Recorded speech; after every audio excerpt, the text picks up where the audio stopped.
This is the legend. Hey everybody, welcome back to the channel. Today I will be doing a story time video about why I started basketball and the journey it has took me to.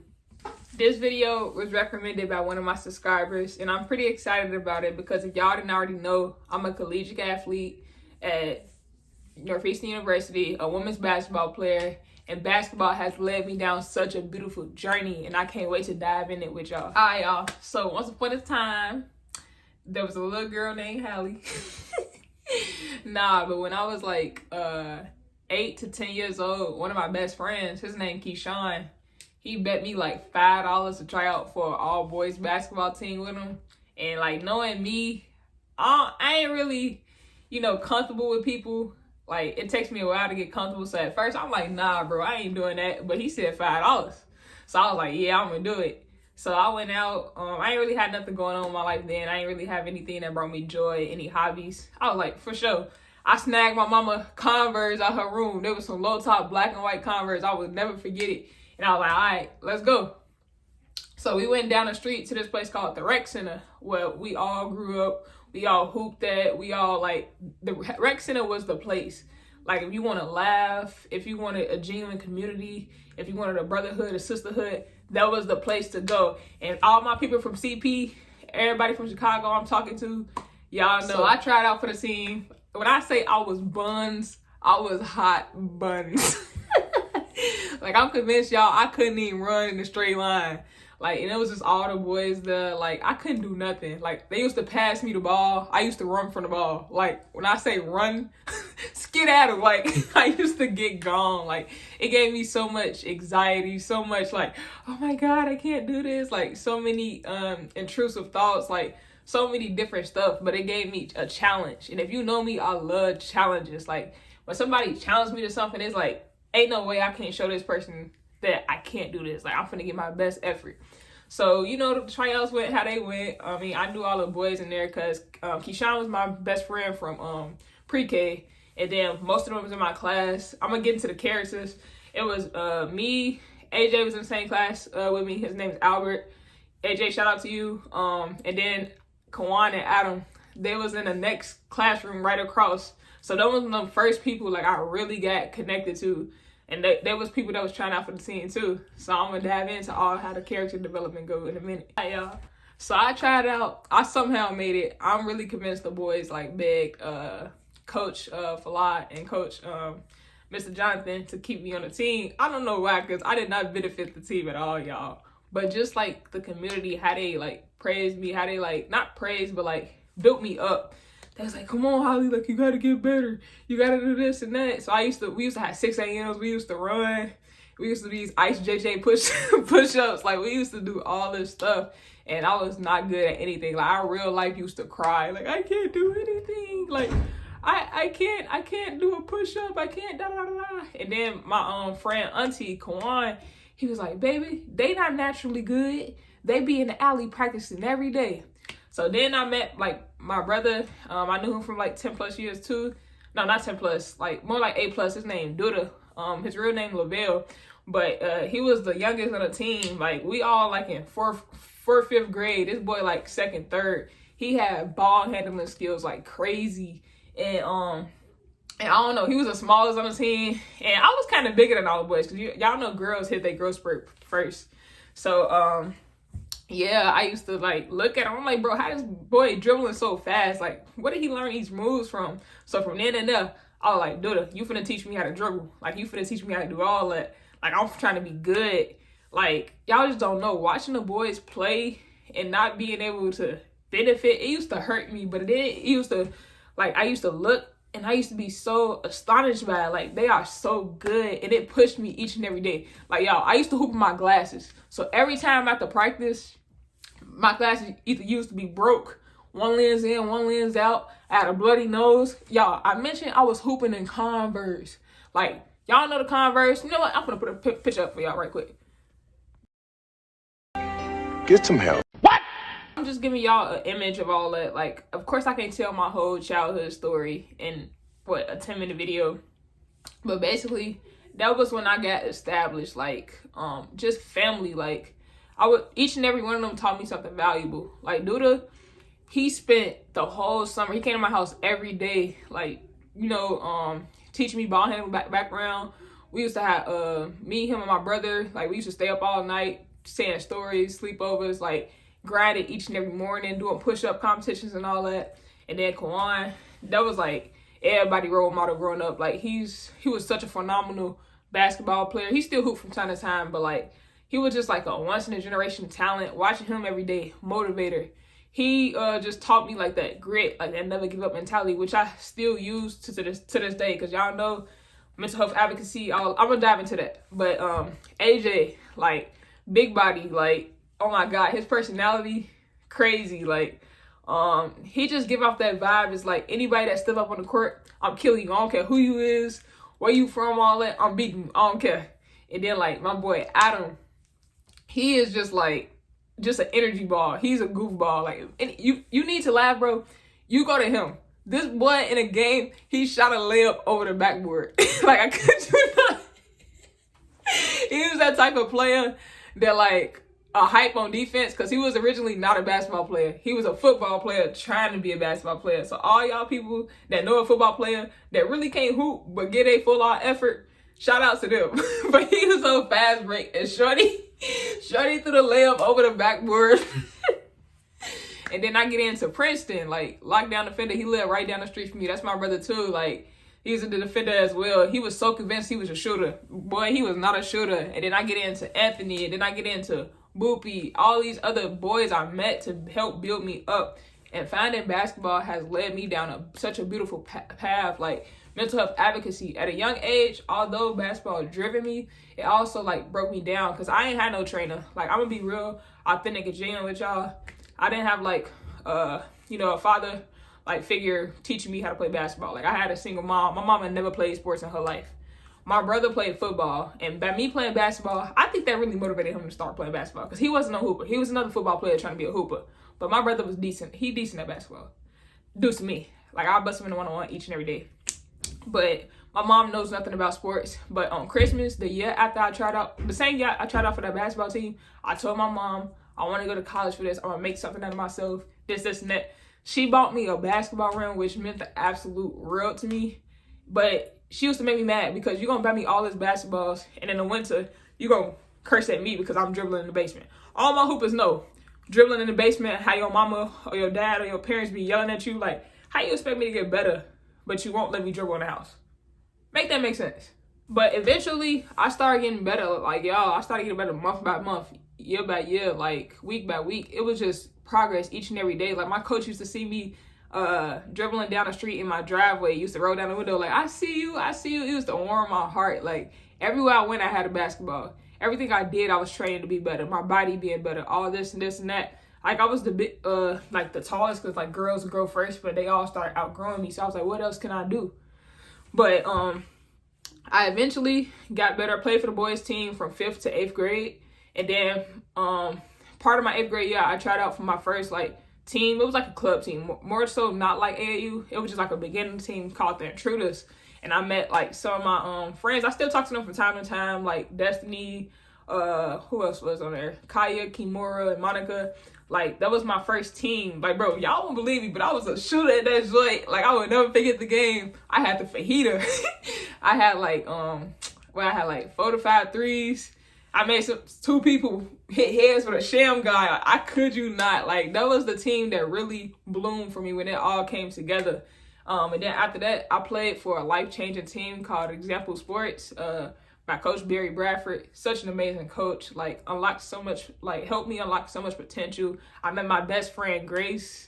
And it was just a story from there. Like, it took off. Like, it provided me so many opportunities. Like, you're going to get into recruiting, like, living out your dream college, where you going to go, what you want to do, how you see yourself traveling. If you ever play AAU, which is like a travel team, or you have a daughter or a son or a cousin that plays it, is when you travel with a team throughout the spring through the end of the summer, and you go to hotels for like weeks. You go to games, you got 3 games a week, just stuff like that. But that brings you all them bonds, all them connections, all the story times, everything. And it was such an amazing experience. It sucked because I had to leave behind like the boys team, not leave them behind because they're still my lifelong friends. Like, I'm going to call a couple of them in this video today. You're going to see if they answer or not. I'm going to have them answer a couple questions. But, yeah, it led me to AAU. And AAU eventually led me to college. And we about to dive into that. All right, so going to college, like, around the decision time, like, I had offers. I was so blessed to have the offers I had. I'm not going to flaunt. So just say I had a abundance amount of choices. Like, I had choices to go, and I finally led down to going to the University of Toledo. Like, I was just jumping heads in. Like, I committed there. I was scared because if y'all know me, I'm a homebody. Like, I like genuine connection. I don't like going outside that much. I just like being to myself. Like, I'm just like a laid back person. Anyway, like, y'all, at the University of Toledo, it was such a rough go for me. Like I can't even understand it. Like, I did not talk to nobody. Like, I did not associate myself with anybody. I was not understood. But like, it was due to me. I had my like first major loss my freshman year at Toledo. I lost my cousin Wood, which is like a brother to me. We was so close, me, him, and my brother, and my other cousins. Like, it still bring me chills talking about like how he died, because I still feel like he's alive to this life. But once that happened, I was already closed off. Like, that shut me down, like automatic shutdown, like blackout, like lights out for hell. Like, do not talk to me, do not approach me, nothing. Like, I locked myself in a room each and every day after practice. I ain't eat, I ain't sleep. Like, I will be putting pictures in this video so y'all can like real life see the progression I made. But it was just so dark for me. And at that point, I wasn't even understood. And I blame myself too, because I didn't give people to understand me. But I'm going to talk about the positive times, because like, that's what I want to do. Bruh, I met some lifetime friends, some best friends. I visit them at least like 4 times a year. Like, I don't care if I'm in season, out season. Like, that's my second crib. Like, I gotta skedaddle. I gotta go see my peoples. Like, I still watch each and every one of their games. Like, they my best friends, my close friends. Actually, not gonna name them y'all, because like, they know who they are. They really know who they are. Like, they mean the actual world to me. Like, they such amazing friends, amazing people, amazing everything. But like, I've had numerous deaths in college. Like, unfortunately, like my cousin, my uncle, my god brother, my granddad, like all that. And each and every year, even though I transferred, they proved to me like what our relationship / friendship mean. But I had to get myself out of that place, because like, I just had to. I needed to grow on my own. I'm just gonna put it like that. But like, now Toledo has formed me into such a beautiful person, because I used to suppress my emotions. Like, I didn't believe in mental health being that big. I never went to therapy. I never expressed myself. But like, I gained myself there, because I ended up expressing myself, how I feel, and turning into a person beyond basketball. Like, basketball is not my whole life, which I struggle with throughout grade school, high school, college, because like, I identified as only an athlete. But like, now, like, as y'all see, I'm mental health advocacy, everything. Like, that's my part of my major, human services. I want to help others. You know, I have this platform. I'm now at Northeastern University, where I'm just continuing to grow. I'm in Boston, somewhere I thought I would never be. And I'm continuing to make friends, relationship connections. Like, it's pretty much like, I want to just keep the story time a little short. Let me know if y'all want a part 2. But one quick thing before I go, I'm going to FaceTime some of the people that helped me throughout my journey. And I'm going to see if they're going to pick up and ask them a couple questions. Yeah, this is my proof. They do not pick up the phone. Oh, never mind. Say what up to the YouTube. What's the word? YouTube, what's the word? Hey, this the boy that shot the ball over the rim. Man, come on. Hey, no, that's some BS, because I don't know, because it looked like it was going in. I promise. I shot that motherfucker like I was Steph. I ain't gonna lie, I got that. Bro. I remember. Okay, you gotta keep it short. This is story time. What do you remember about our childhood and me hooping with y'all? It gotta be something short. Okay, our childhood, like, I don't know. You was trash and I made you fall. Because Holly, you used to try, like, you was trying to, like, not even trying, you was real life out there hooping with us, like, for real. Like, as a female, you was the only person that was out there, and you was like working your butt off, Holly. I promise you. And I don't know, it was like different, like, cause I didn't know who you was at the time, and you was just out there, just in the rec after school, after school, and you was just the only girl out there, and just soon, like, I don't know, as soon as we went to like Calumet, everybody just knew you was gonna be the best person on the team, and they knew to get a ball to you. So, hey, I'm like, and what's your funniest? What is your funniest moment from our first team, the Jaguars, at the Rec? What's your funniest moment? I don't think I was on the team with you. Like, you was, bro. You was.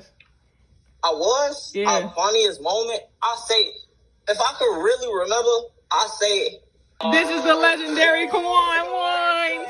Hey, wait. Say what up to the YouTube. Oh, wait, happy birthday first. Say what's up to the YouTube, Shreddy. Thank you. What's up, YouTube? All right, tell them about the funniest moment we had on the Jaguars that you can remember with me, you, like, in the whole team, or how I played back there. Alright, one of the funniest moments is when one time we had a tournament and I had to use the bathroom. I went to the bathroom and I guess I had doodle on the jersey, but he doodled on number 2. Doodle, and everybody made fun of me. I found it funny. I find it funny now, but it wasn't funny back then. Yes, it was. It was no more number 2.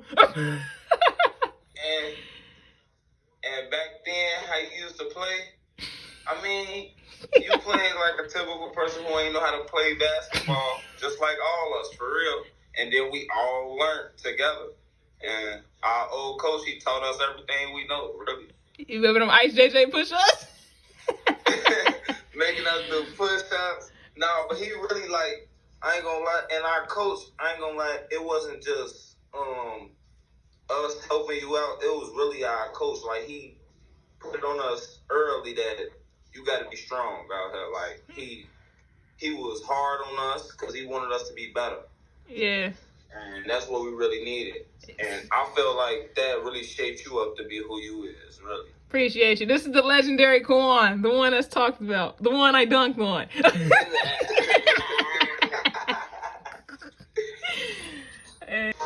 Oh, they go to legendary AJ. Bro, Wow, that's crazy. What's the word? Okay. Say something quick for the YouTube. Say something quick for the YouTube, bro. Hey, hold on. Damn. Say something quick for the YouTube about For the YouTube. Yeah, about I'm doing a story time. Take time away from all these worldly pleasures, you know, and look inside, go outside. You see, I'm in a whole different country right now. Instead of using my money that I worked hard for to, you know, go buy those shoes and buy all the worldly things and look good for hundreds of people I don't know. I got hundreds of Instagram followers. Who cares? Who cares if that's not going to make you happy? All right, bro. Come out here, experience the world. All right, bro. One more question. I was talking about the story time of the Jaguars and how it formed me of who I am today. Tell them about your favorite story on the Jaguars team. Man, favorite story. I'm not gonna lie to you. It's gonna be the what will I call those running up and down 17s? The 17s. 17s, man. That bring out the competitive spirit, and that competitive spirit stayed in everybody's hearts to this day. I mean, from Adam all the way up to our Division I homie. You know, the one and only Hezo God Holly. That competitive spirit, just everybody, like, you would never see. It's like a suicide on crack. You would never see somebody hustle so hard and be so determined to be first, second, or third. That's the greatest accomplishment. Hey, so, you know, just that competitive drive that came from there, and that just instilled in our life forever. Now I'm competing to be the best. She already the best. You know, I'm trying to get up on Hezo God Holly. Do your research on Hezo God Holly, man. That's where it all started. This the aggressor right here. This the one I said play a bully. All right, get down. Let's get down there. Little shoulder action, little elbow action. Never hurt nobody. AJ, I told him this the one that shot the ball over the rim. But we gonna let you enjoy your dinner, bro. I just want you to say hello, cause you. God bless everybody. All right, love you, bro. The eternal grind starts today. We can't hear nothing you say, brother? He muted. Adam, you're muted, bro. You on Iowa right now? I'm out the country right now, but, you know, Yo. There goes the Princeton Harris. What's up, Yo. Say what up to the YouTube. What's up, YouTube? Alright, bro. Alright, bro. Tell them about our story on the Jaguars, your funniest moment. And us growing up playing at the rec. Bro, we had a whole bunch of funny moments. I think my funniest was just getting in trouble by Coach Fox.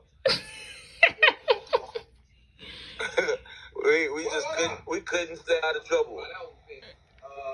How you been though?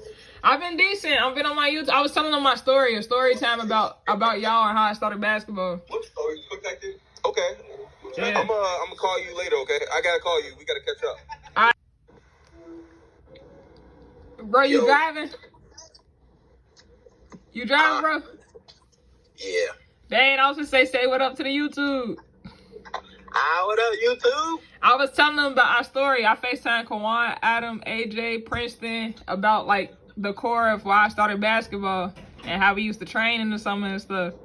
Tell them about your favorite and funniest memory and what it's meant like growing up together hooping at the rec.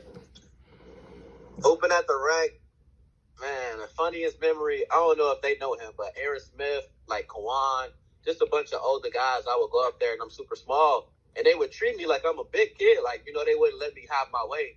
But that ultimately helped me. I remember I was up there crying like, I can't even get a rebound. I can't do this. I can't score the ball. But at the end of the day, like, man, you just got to stick with it. Just keep having fun, though. Fun is ultimately the best source for all things, just having fun. But the rec, man, I miss it, man. I wish the days were still like that. Yeah. This is the legendary the ball handling wizard. Nah, I did a rundown of all of them. Like, just all y'all. I mean, not all y'all, but like 5 of y'all, like the core 5. Yeah. Yeah. That's crazy. Yeah, my bad.